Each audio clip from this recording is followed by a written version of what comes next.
Opening bottles. I'm in the Netherlands riding the historic liberation route taken by the Allied forces in World War II, which became known as Hell's Highway by the troops fighting their way to Germany.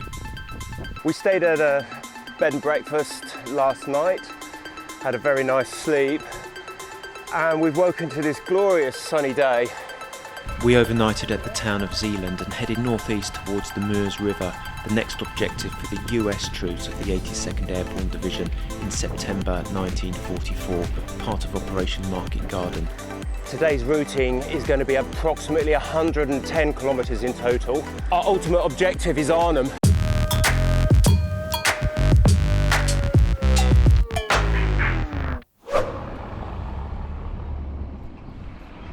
There's different ways to navigate your way around Holland. One of the ways that we're going to recommend to you is that you're going to use the Liberation Route app, and that's going to tie in with the Knopfpunkten system of offline navigation. I hope I said that right. Anyway, it consists of a number of points and they're numbered. This is a direction to point number 28 and this is number 84. There's also additional routing, Liberation Route marked. And you can see here from this map how the grid system is working. So each junction has got these points, and if you want to go from the south to the north, you are going to go into the app. There is an additional app for this system, and you can say, I want to go from A to B, and it's going to list you the most efficient way to go through. So it will say 62, 94, 90, blah, blah, blah, and it's going to aid your navigation. So I'm going to put some of the links to those apps in the comments and the description below, and highly recommend that you check that out. Having mentioned about the knot system, you may or may not be familiar with riding in Holland, but I have got to tell you that this country has got cycling down pat. Of all the countries I've cycled in, Holland is definitely by far the most organised and cycle-equipped country in Europe, in my humble opinion. These white chevrons are known as dragon's teeth, and they are important because that's indicating who must yield or give way. So if the teeth, the sharp points are pointing towards you, then you have to give way to the right. We've now rejoined the original route, and this road on my left is known as the corridor, and that was the main axis of advance. Here's another one of the Liberation vector points. You can wind up the handle. You can listen. Welcome. Willkommen. Press once for English. Last Sunday, the Americans had been... So we can listen here to this particular narration. You can see here Sherman tanks coming up the corridor, up this road over my left shoulder.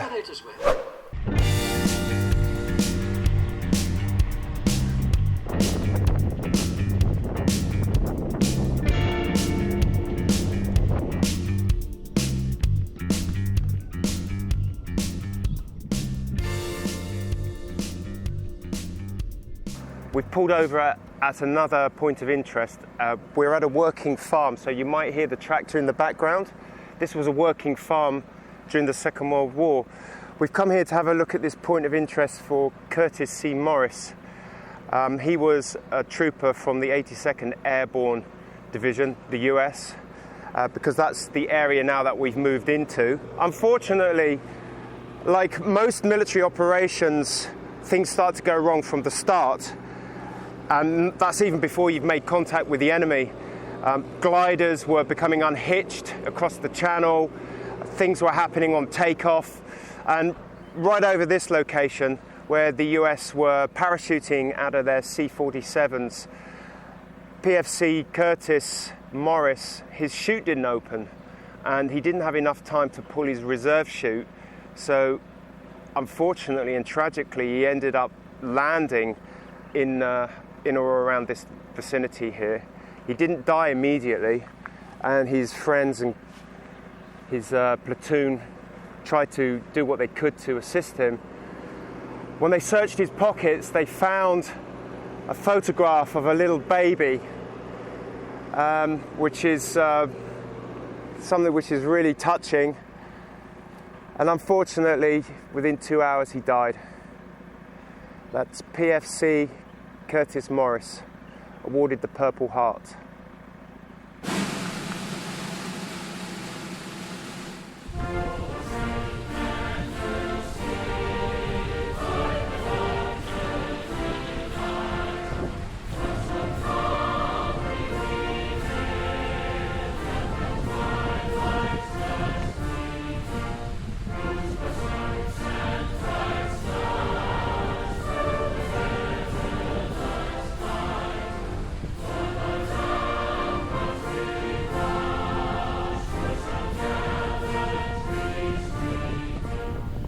The US 82nd Airborne Division was known as the All-Americans, who were tasked with securing the bridge crossing over the River Meuse at Grave, and they were not slow in recognising that the town name in English spells grave.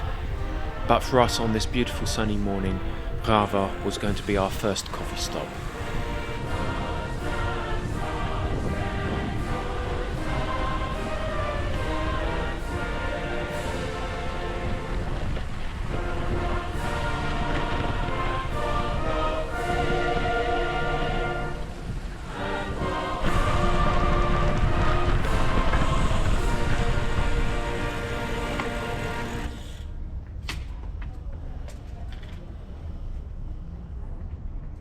It's 1999, the back of our hand.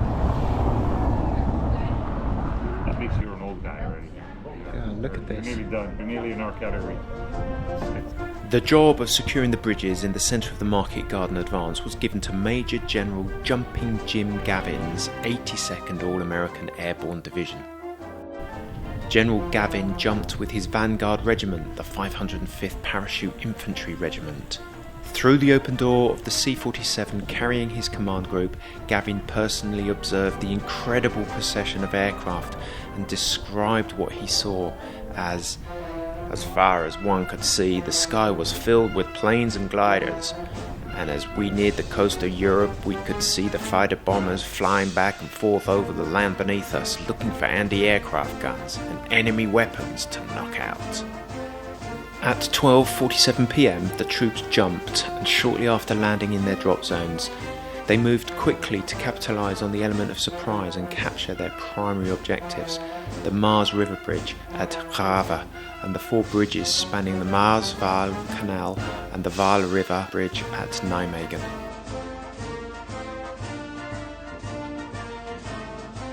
Here we are at the Meuse River, and it's flowing strongly from my right to left. This bridge was super important for the 82nd All-American Airborne, who landed in this vicinity. The unit, as it jumped out of its C-47 Skytrains, were dispersed over a large area, and some actually dropped in the wrong location. But one particular small platoon, commanded by Lieutenant John Thompson, landed here with just 15 men. The bridge was heavily fortified and guarded by pillboxes and machine gun bunkers.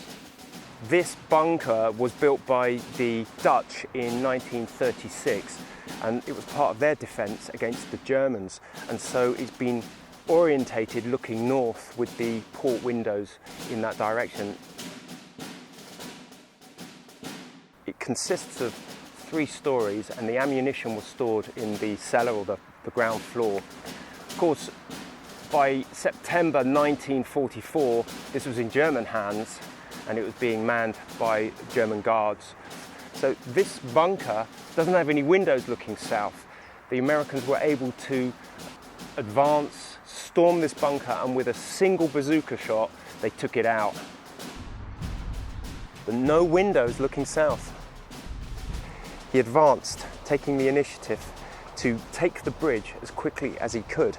He did that in record time, and on capturing the bridge and securing it, he uttered the famous words, "The 11th bridge is ours." And he held it throughout until the arrival of 30 Corps, who rumbled straight across in the northerly direction.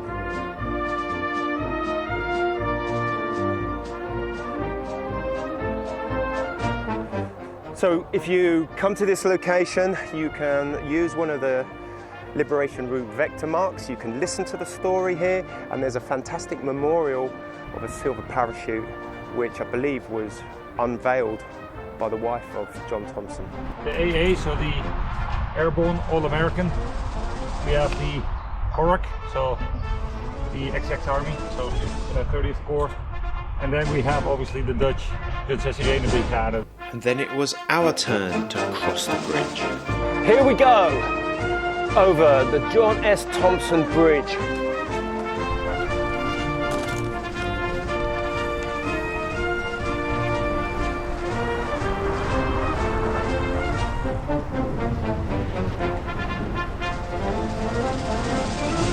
My goodness me, just look at the flow.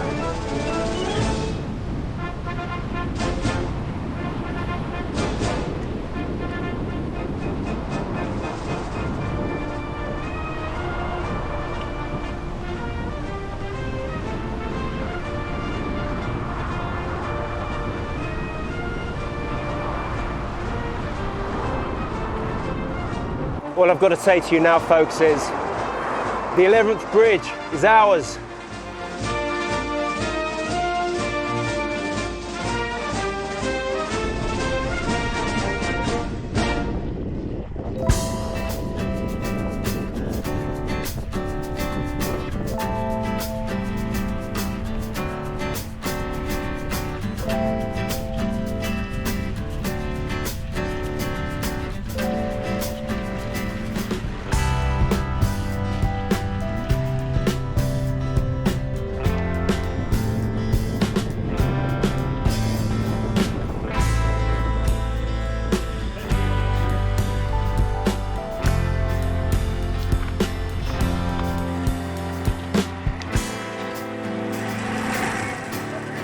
Very useful. This set of stairs has a bicycle gutter that you can roll your bike up. Makes it pretty easy to go up these stairs. That's good. Danke. I really like the way that we've got this dedicated cycle lane over the bridge. Traffic on the left. Keeps you super safe. A very nice surface. Perfect views as well. And look at this. So this is it. This is Bridge 7, taken by the Americans on the first day. A lot of heavy fighting, but they managed to take it intact.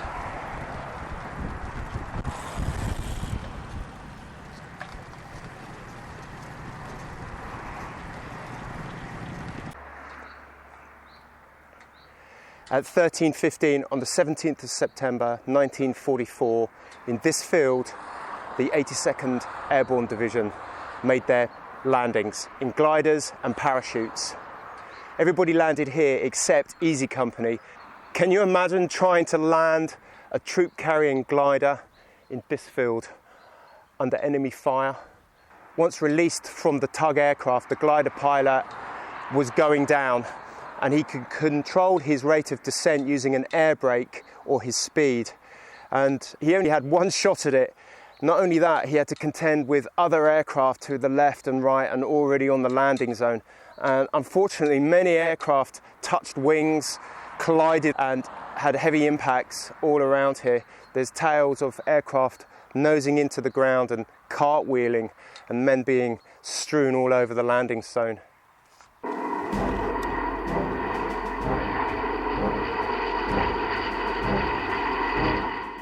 Operation Market Garden launched the largest air armada in history. In all, 3 airborne divisions were delivered to the drop zones, totalling over 30,000 men by parachute and in gliders. This was twice the size of the operations in Normandy on D-Day.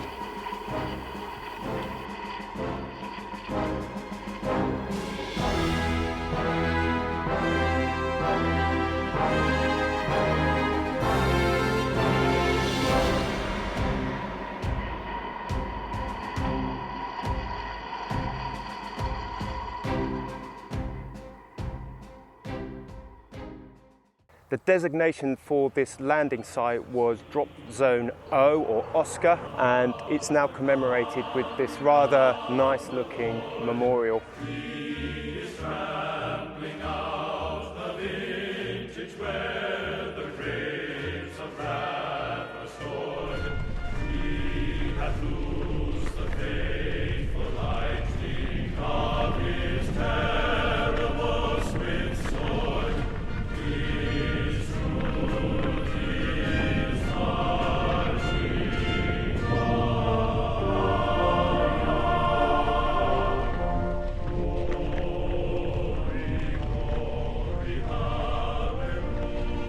This is a replica of the framework of a WW2 glider. You get a perspective of the size of this thing. That's pretty big as gliders go, but relatively small in terms of transport. When you think how many men you could get inside here, or the amount of vehicles or material that you needed to transport. Each one of these gliders is going to be flown by 2 pilots, and they're going to sit up the front there. A lot of these gliders were flown single pilot because they just didn't have the men who were trained, so it was up to that one guy. This is the cockpit area. It's designed for the 2 crew, maybe only flown by 1. The WW2 had very rudimentary flight instruments which consisted of an airspeed indicator, an altimeter and a turn slip indicator for keeping the glider in balance. This is not a big area. He would have had controls down here for his air brakes, and that's just about it. These things were made from wood and canvas, and the Horsa gliders were built by furniture manufacturers in the UK. The WW2 glider was constructed of fabric-covered wood and metal, and it was crewed by a pilot and co-pilot. It was a semi-monocoque construction built by several manufacturers, including the Ford Motor Company's plant in Kingsford, Michigan, which produced over 4,100 gliders. It had 1 main door and 2 fixed main wheels and a tail wheel. So typically there's going to be 2 bench seats for the troops. They're going to be sat in a line facing each other. They're fully laden. They have their weapon. They've got ammunition. They've got enough supplies to keep them alive for 24 hours. They're ration packs. And they're going to be sat with their weapons between their legs. So these WW2 gliders were designed to take 13 troops. You can see there's not a lot of space in here. You need a lot of these gliders to deliver in an entire division. So that having been towed across the channel, they're in these large formations, and then under the control of the glider pilot, he's going to release this glider, and then they're just waiting for the impact, bracing themselves. Many gliders were damaged or even destroyed on impact. Oh dear, I'm off the bike walking because I've got a puncture. Like all good military missions, doesn't always go according to plan. But here's a great thing about Holland.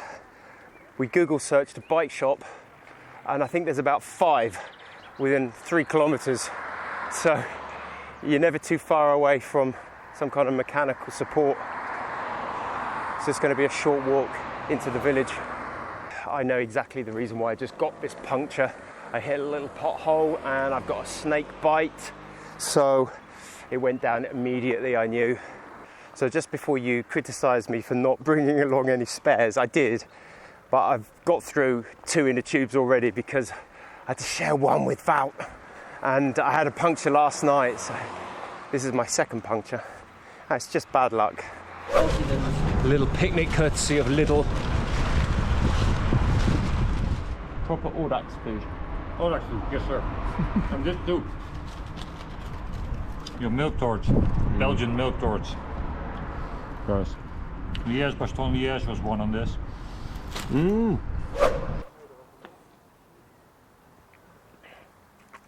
Fixed the puncture, had our lunch. This is the Freedom Museum. The roof represents a parachute. Over my right shoulder there, that's a Sherman tank from Operation Market Garden. And next to it is a T-72 Soviet-built tank that was captured in the Ukraine war, I think last year, and it's been moved here. It serves as a poignant message about conflict in Europe. The museum here commemorates and remembers Operation Market Garden, but also the subsequent invasion of Germany from this location by Allied troops in what was known as Operation Veritable. Here we have another Liberation Route Europe vector. So remember, there's 3 types. The first type is a little disc, and it's going to point out something of interest to you, so a point of interest vector.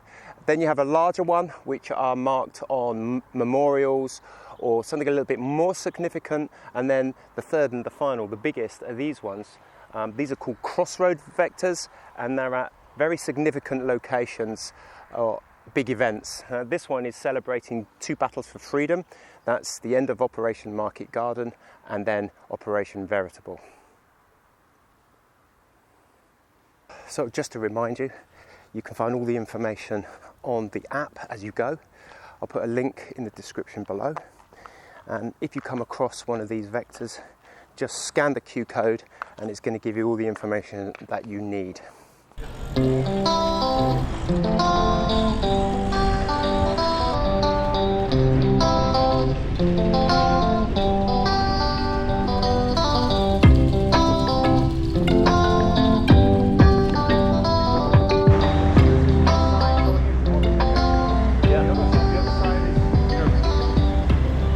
Willkommen in Deutschland. Deutschland ist hier und Niederlande da drüben. So ist, genau. Ich spreche ein bisschen Deutsch. Neu ein bisschen. Sehr gut. Los geht's.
We've stopped just north of Nijmegen.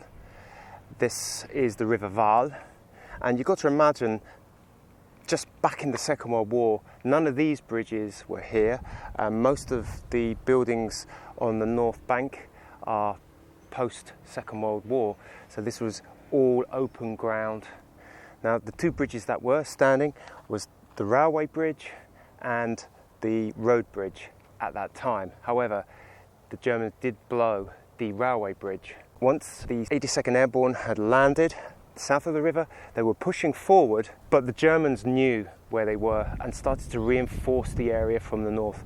Heavy German units on the north bank pushing over the bridge, heavy German occupation on the south bank, and they started to lay detonation mines on the bridge in case it was going to fall into Allied hands, so it was ready to be demolished. Faced with the fact of overwhelming odds, the 82nd used fold-out boats, and under incredible heavy machine gun fire and enemy suppression of this area, they tried to make the crossing here. The 82nd crossed the river with covering fire and smoke protection provided by General Horrocks Sherman tanks. There was intense fighting and both sides suffered heavily. Ultimately, the bridge was captured, and although the Germans had prepared a demolition, either the order was not carried out or the charges failed to detonate, allowing 30 Corps to cross the river on the 21st of September. 48 American troops died. When the new bridge was built, it's now known as the Crossing. And there's a thing called the Sunset March. Every single day of the year they remember. And a veteran, it doesn't matter what nationality, as long as he served or she served in the forces, then they have the honour to lead the march, and they move from the south to the north. And as they cross these pillars, each pillar is lit, and there's 48 pillars to commemorate the 48 fallen. I think that's a tremendous tribute, and a very direct connection to history.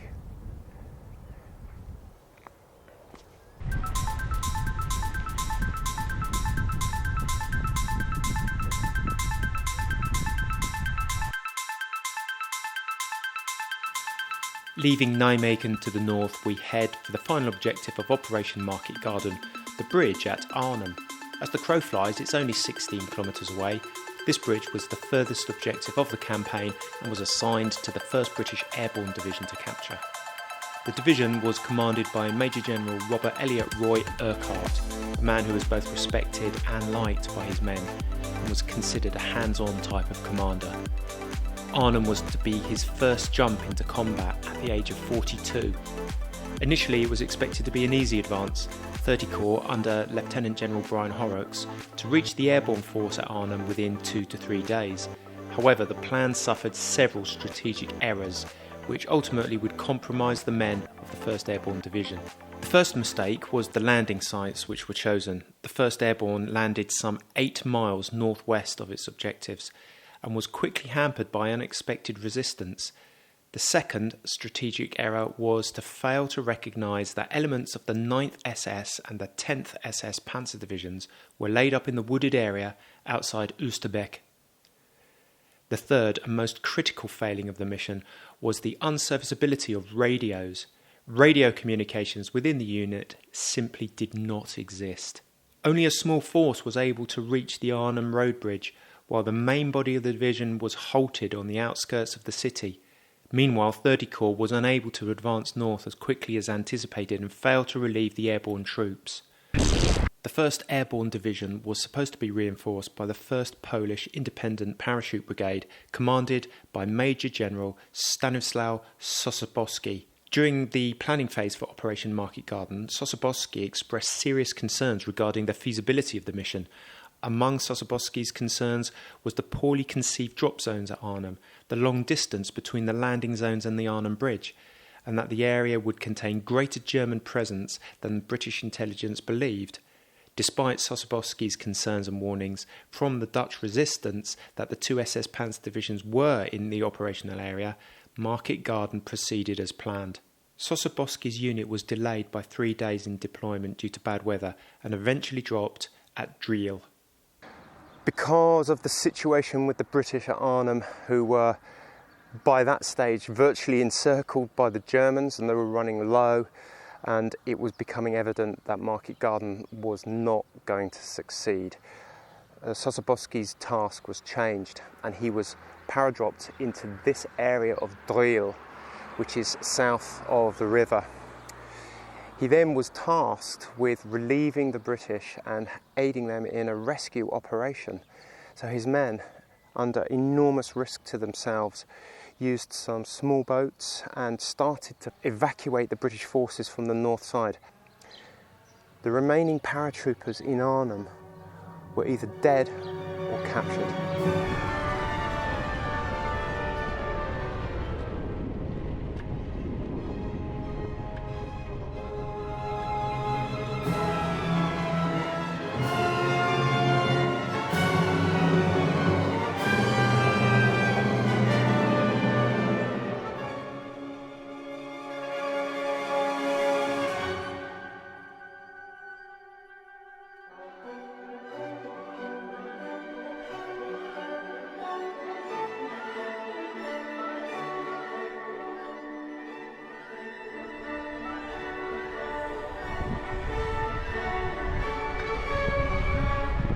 As we now approach Arnhem, I can see the bridge, the final target and objective of Operation Market Garden.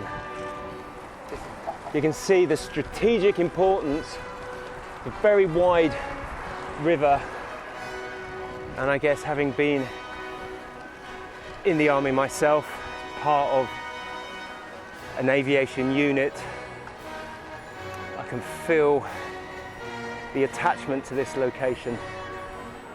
I've got to tell you, like the hairs are starting to stand up on my arms. This is it. What a ride. It's been a brilliant day. We've really reached out and touched history. We've been blessed with some really good weather. And now we find ourselves at the objective on the Arnhem Bridge. Market Garden. It was an operation that was perhaps doomed from the start without the knowledge of the SS Panzer divisions that they were about to fall and land upon. The John Frost Brook, so very nearly held, but perhaps it was that bridge too far.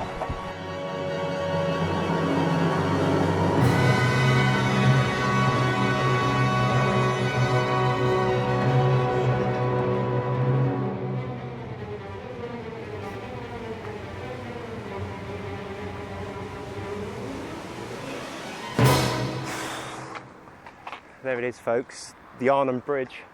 So the 1st British Airborne Division have landed. They landed about 8 miles over to the west at Ulsterbik.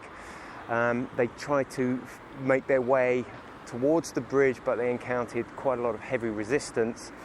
The only unit to actually make it onto the bridge was 2 Para, commanded by Lieutenant Colonel John Frost. So he took the bridge on the northern side. What he didn't realise was that there was a SS Panzer unit on the southern side. So they made their way up, and there was heavy street fighting in and around here. 1 and 3 Para were held out to the west. They just couldn't get here to relieve him or support him. Having managed to hold the northern end, eventually John Frost was confronted with surrender. After 4 days, the small British force at the bridge was overwhelmed, and the rest of the division became trapped in a pocket north of the river, where they could not be sufficiently reinforced by the Polish or 30 Corps when it arrived on the southern banks. After 9 days of fighting, the shattered remains of the airborne forces were eventually withdrawn south of the Rhine. First Airborne lost 8,000 men during the battle and never saw combat again. John Frost and his men were captured, taken as prisoners of war. He did survive, and he was released at the end of the Second World War. But that's it. The bridge was eventually blown by Allied forces who decided that it was too strategic an asset to fall back into the German hands, and they needed to isolate that for subsequent operations into Germany. And this bridge that you see now is a modern replacement.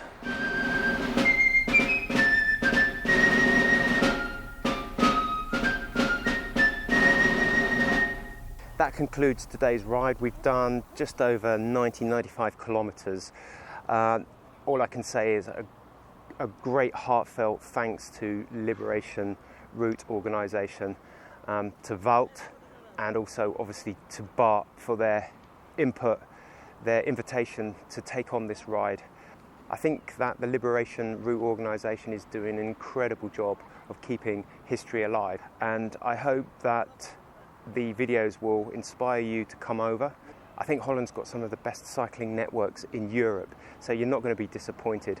It's a culture of cycling around here. So even if you're not overly interested in the history, but you're interested in the cycling, then this could be a fantastic route for you. Equally, if you're very much into the military history, then this is a must-do route. We're here at Arnhem. We've completed the route in 2 days. I've had a fantastic time. I'd like to say a very big heartfelt thank you to Wout and Bart. And what would you like to sort of say about the route? How do you feel it went? The pleasure is all mine. So I had a fantastic 2 days. I think the route was amazing. Yeah. The points of interest along the way. You see a lot of sites, a lot of museums, cemeteries, so everything you encounter is very diverse. Yeah. The route itself is quite beautiful, and not many cars are on the route, so it made Yeah, I think that was one of the things that I really liked about it, was I felt incredibly safe. Mm-hmm. So I thought that was brilliant. Yeah. So I had a wonderful day. Guys. Cool. But what do you think? So I've ridden the Market Garden route quite a few times, Yeah. also sometimes parts of it, and what keeps amazing me is that it's different every time. There's so many little spots and so many little gems that can be found on the way that you can actually have a lot of variations on the route. And Right. I think that makes it such a history-packed route that you can do in 2 days. You can even do it in 3 days and still be, you know, over-flooded with history. So I think it's a great route to cycle.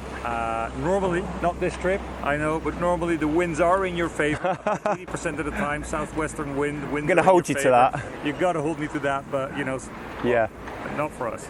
So, I mean, you said that there's variety in it.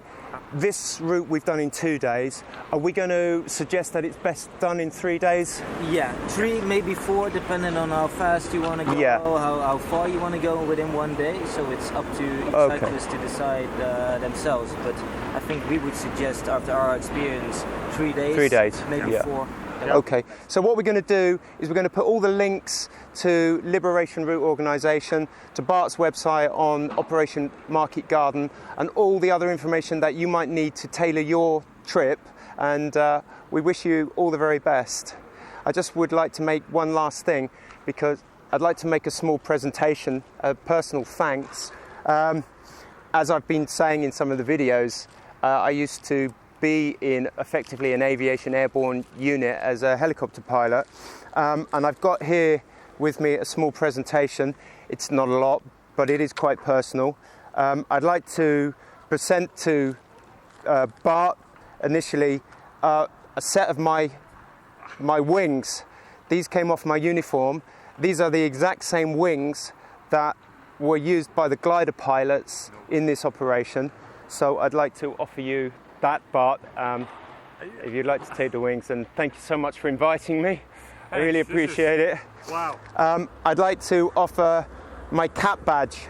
This is an Army Air Corps cap badge. It looks very, very similar to the glider regiment cap badge, but they did change it, and this was worn on my beret. So I'd like to present this to Wout. Thank you very much. And really thanks so much for inviting me. I've had a tremendous time. And finally, I got promoted just before I left the army, so I can do without these ones. I'd like to just offer up one rank slide. So, Captain Wout, and I was going to say Captain Bart, but I think we're going to call him Captain Tripod. Thanks, guys. Thanks very much for watching, and happy riding.